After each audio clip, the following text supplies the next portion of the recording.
pleasure and honor to be here with you all tonight. Let me tell you something. Something really interesting happened earlier today. There's some guy that writes for the Fort Worth Star-Telegram named Bud something. I don't know if y'all ever heard of it.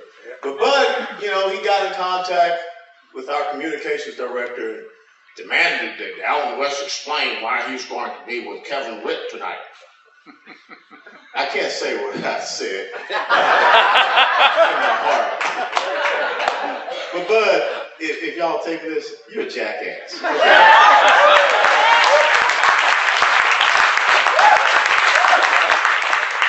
I've been in combat. I've seen young men lose their lives. I've seen courage. But what you saw tonight, the young man that stood up here, and he released his entire story to you. That's courage. For him to show you against himself, for him to stand up and thank him for having the courage to tell that story to each and every one of us. To give a living example of what we're fighting for. So God bless you, brother.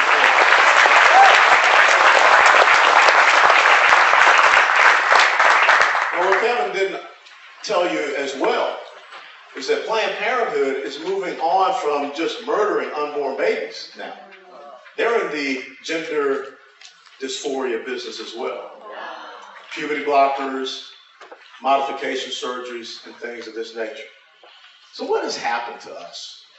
What has happened to us in our homes? I mean, when did we stop being the mothers and fathers? When did we stop being in charge of our children? When did all of a sudden these people can implant these ideas, and the next thing you know, we come and we accept them? See, the God that I serve, he didn't make a mistake. When he made Adam and Eve, he made perfection. But for man to come along and think that now he has the ability to change and re-identify and be whatever he wants to be. See, this is the real objective of the progressive socialist left that we don't think about, we don't understand. Heather and I were having a little discussion earlier. She was saying, there's chaos and all of these things. There's a crisis going on at the border. Not to them. To them, what is happening at the border is exactly what they wanted to have happen. They wanted an open borders policy. They want to undermine the United States of America. They want to undermine Texas. They want to flood this state and this country with illegal immigrants. They don't care if they're criminals. They don't care if they're sex offenders. They don't care if they're terrorists.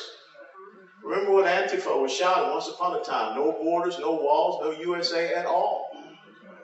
And so what we have to stop doing is seeing all of these issues through the prism of our eyes and start to understand and get inside their head. That's some Sun Tzu. I mean, if you guys have never read The Art of War, that's what it's all about. And if I really could have helped President Trump, I would have told him to put down that Art of the Deal book and pick up Sun Tzu's Art of War. I would have told him to put down anything else and read Rules for Radicals and understand the psychology of the other side. But what we've got to stop doing is trying to placate, appease, compromise, and acquiesce to the other side. Either, this is a real simple point for us. Which side of the line you're going to stand on? The Bible talks about if you're hot and you're cold, if you're lukewarm, I'll spew you from my mouth. My dad once taught me that the only thing in the middle of the road is roadkill. Man never went to college, but he was pretty smart. Yep. But that's what we have to understand. We have to declare who we are, what we stand for, what we believe in. And again, I thank Kevin for taking that position. But first and foremost, let's talk about this. Today we sent out an email in the state of Texas telling everyone that this is the first day for early voting for the municipal level elections. If you have any questions about the municipal level elections in your area, please contact us. The phones went off the hook. People call us saying, why are there elections in May? People call them saying, can you tell me, who is running in my area? See, you want to talk about a call to action, folks.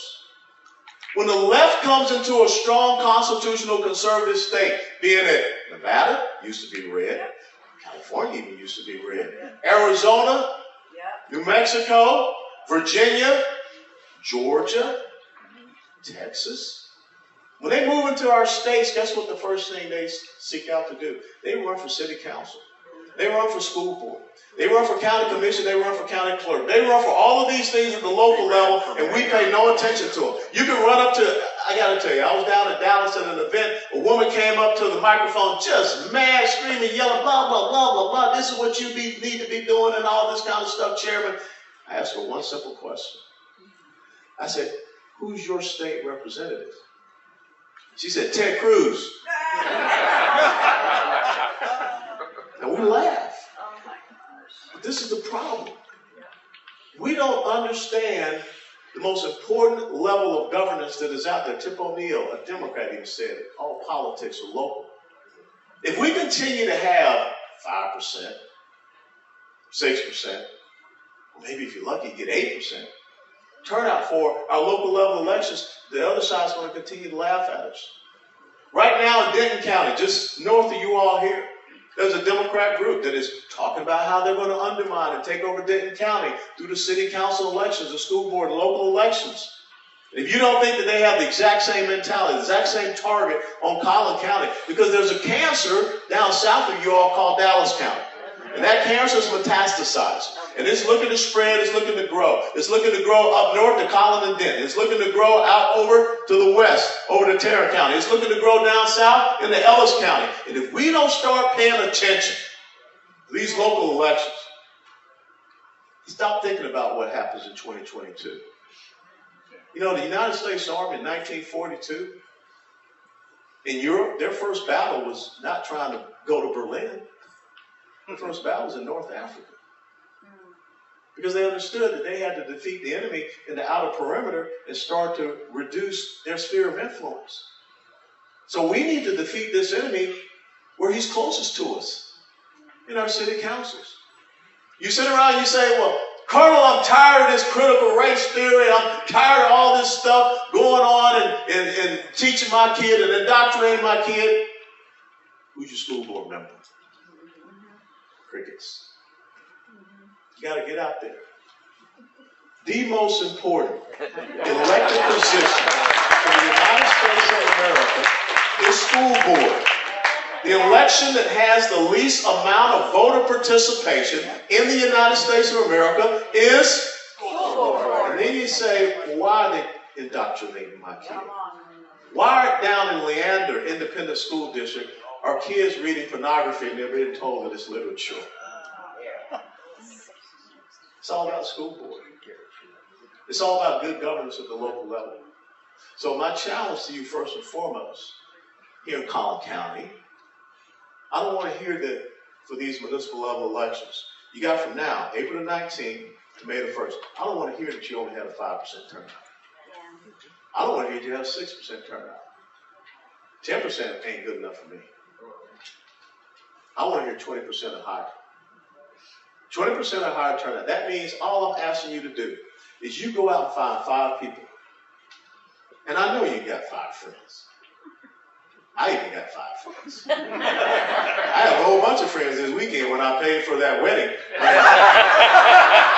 I had people that showed up and like, who the hell are you? Well, that's a free meal. But 5 people get 1. That's 20%. If you get 1 out of 5 that comes out and votes in these municipal level elections, 20%, that's going to be a landslide for us.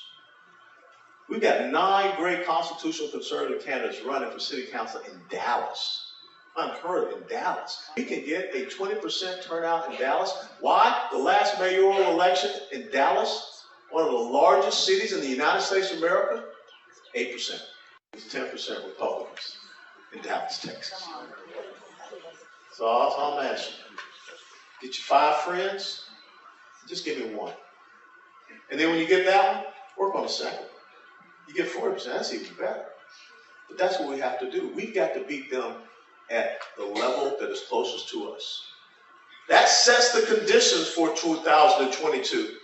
And when you're winning at the city council, the school board, the county commission, county clerk level, guess what you're doing? You're creating a farm team that can be your next state representative. They can be your next state senator. That you can grow up and they can be your next attorney general. They can be the next U.S. member of Congress. But if you're losing at the local level, then all you're doing is you're skirting around looking for someone to run for all of those next level. It's kind of like in baseball. Now, I ain't really a fan of Major League Baseball, but it's kind of like in baseball. Single A level, double A, triple A, and then the major leagues. Where's your single A level? School board, city council, county commission, county clerks. Everybody's freaking out about elections. How many people here read H.R. 1? Okay, everybody here needs to read H.R. 1. But let me ask you something. Show me in the Constitution where it says that the federal government has enumerated power to execute elections in the United States of America. They don't. They don't. So everyone's freaking out about H.R. 1. All we need to do is make sure that we pass good, strong election laws here at the state level. You can take it to court. They're not going to win in court because the 10th Amendment says all those powers not delegated to the federal government are reserved to the states and to the people. So the states have the power of election. That's why we all have our election law. And who executes the election? What level of governance executes elections in the United States of America? Counties. The counties make the decisions on the voting machines. The counties make the decisions on the processes and the procedures. The counties make the decisions. If you control the county, then you select the election administrator, if you have an election administrator. That's why these local level elections are so important. That's why I got to get you to understand. Stop writing off the local level elections, allowing them to come in and win it, and then the next thing you know, they screw up your communities. And then the cancer just metastasizes. You look at the county by county electoral map of Texas, or look at my home state of Georgia. Only 5 places are blue in Georgia, but they're all the major population centers.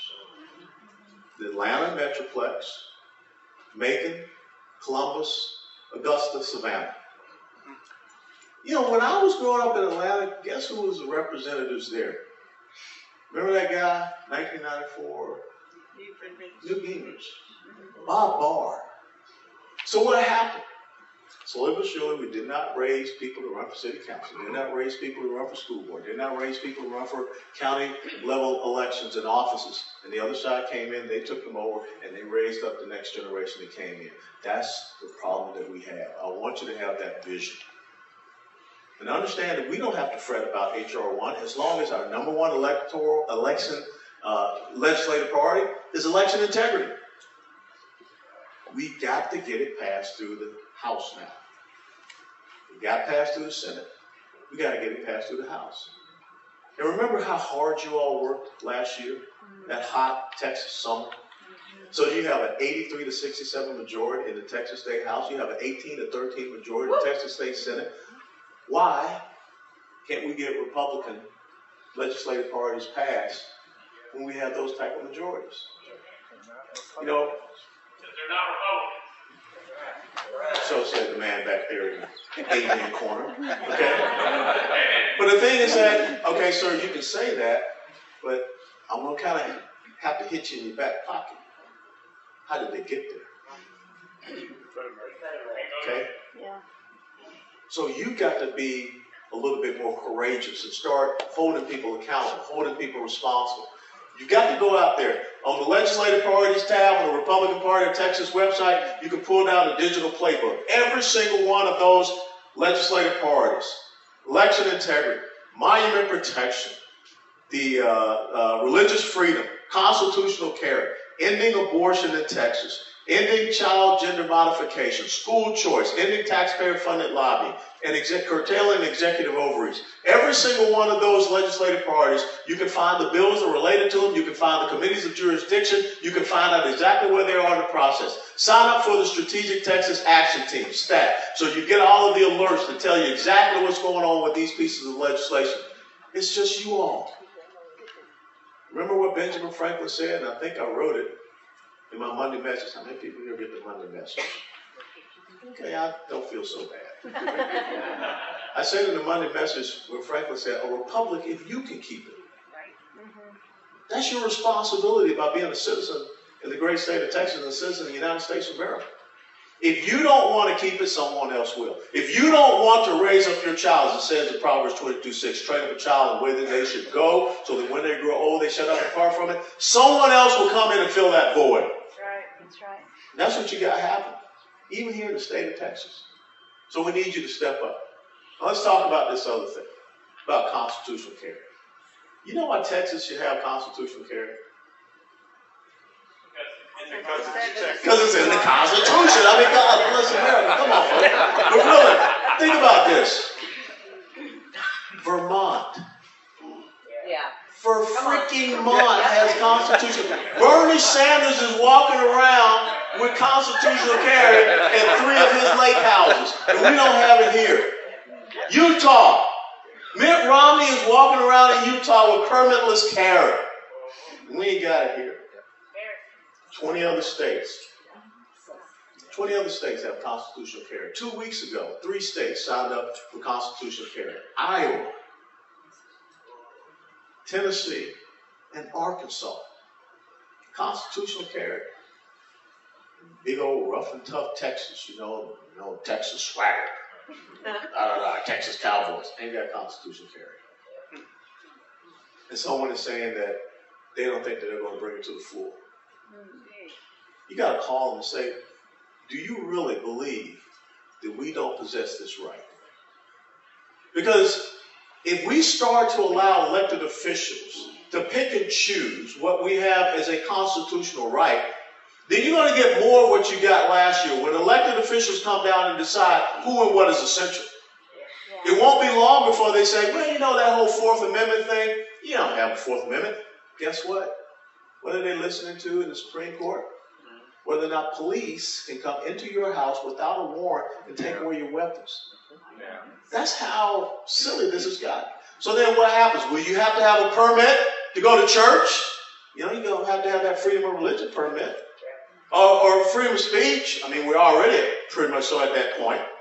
How about freedom of expression? The right to assemble. You won't be able to have a right to assemble unless every single one of us has an assembly card, a permit card. That's where we're heading. And here we are in Texas. Yeah, even COVID. I mean, vaccine passport. Here we are in Texas. Something so simple as constitutional carry. Let me tell you how absurd this is. Now, I know a little bit about guns. I'm on the NRA board. I'm going on, 7 years on the NRA board. In Texas, you can openly carry a long gun without a permit. But you cannot openly carry one of these unless you have a permit. I said it this last week in the press. That's stuck on stupid. I mean, how is it that a long gun is different from a handgun? You don't need to have a permit. All you need to do, folks, in the state of Texas is pass a 4473 background check, and that's your constitutional right. Now, if you want to travel with your peace across the state lines into a state that has reciprocity with the state of Texas, then get a permit. But the fact that we have law enforcement agents that are sitting around saying, no, I'm against constitutional carry. I thought you were supposed to uphold the law. Yeah. Which law are you upholding? We don't want to see the Wild West going on. Well, have you noticed what's happening in all the major cities? Okay? Where they're releasing criminals, and these criminals are not going out and going through background checks. Somehow they're getting weapons. And oh, by the way, if you want to defund the police, if you want to defund ICE, then who's going to protect us? Who's going to take care of us? Yeah. Who is going to make sure that we're safe and secure? That's why we have that Second Amendment right. This is a defining moment for the state of Texas. This is a defining moment for us as citizens in the state of Texas. This is a defining moment for Republicans in the state of Texas. If we have Republicans with an 83 to 67 majority in the House, an 18 to 13 majority in the Senate, all of these statewide elected officials, Republicans, and we can't pass a constitutional right, it should piss you off. Yes. It does. Woo.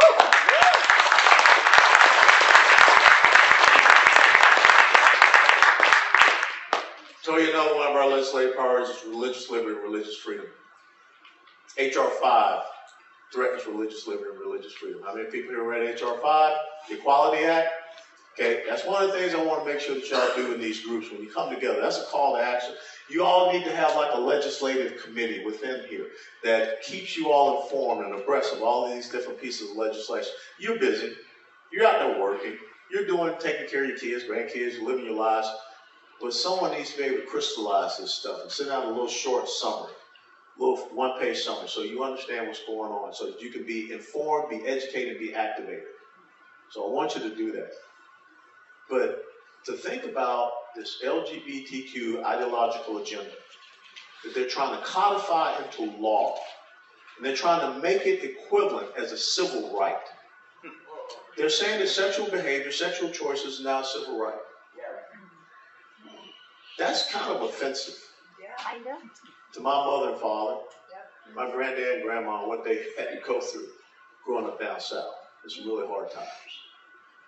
And don't think that we have not been there before here in Texas. Remember Annise Parker, the mayor of Houston, how she sent out subpoenas for the sermons of pastors? So we kind of already been there. We got to stand up. We got to pass the right type of legislation to protect the men and women of the cloth. We don't want to see it come to the point where you can't even preach the word of God because someone has declared it's against the law. 1 out of 5. That's all I'm asking. 20% for these local level elections. Be informed, be educated, be activated. You got to understand these pieces of legislation. You got to understand where they are in the process. See, right now it comes to sweet spot, and I'm sure Fran understands this, and Julie does as well. At the end of this month, to the beginning of next month, if bills are still trapped in committee, there's a reason why they have them trapped in committee. They want them to die. So don't think that it's over. We're about in the 6th inning right now. The things that have passed out of the House floor or the Senate floor, that's a good thing. But guess what? You need to make sure they've passed both of the houses, Senate and the House of Representatives. Those things that are in committee, you need to be calling folks and saying, why is this Republican legislative party legislation still in committee? Get it out of committee. Get it on the floor for a vote. You know, folks say, Colonel, are you going to go down there and talk to the legislators? Nope. I'm going to talk to you. I want you to talk to them because they're your legislators. They're your representatives. I can go down there and jump on top of desks or whatever. I'm just one person. But if they hear your voices, if they hear and understand that this is a different time in Texas, we're not going to accept a C, definitely not going to accept a D.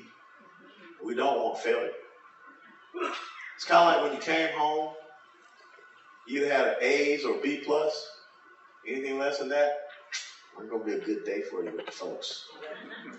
That's what we need them to understand. It's all A's, maybe a couple of B pluses. But we want a successful, constitutional conservative legislative session for this 87th legislative session. Because then we got redistricting. And redistricting is so important. Because here in Texas, we're going to get maybe 3 new congressional seats. One definitely up here, one definitely down in the Houston, Harris County area, and maybe one Williamson County through Travis down to Hayes County. The left wants these seats. That's why they're flooding this state with illegal immigrants.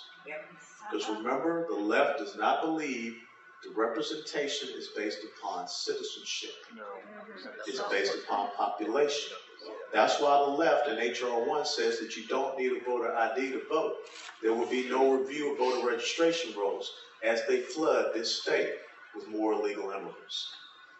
These folks are devious, and they're dangerous. They're delusional, but they have to be defeated. And the only way they will be defeated in the state that they know they cannot control America till they control Texas. It's your legacy to stand up now and to defend the Lone Star State. God bless you all. Waiting questions.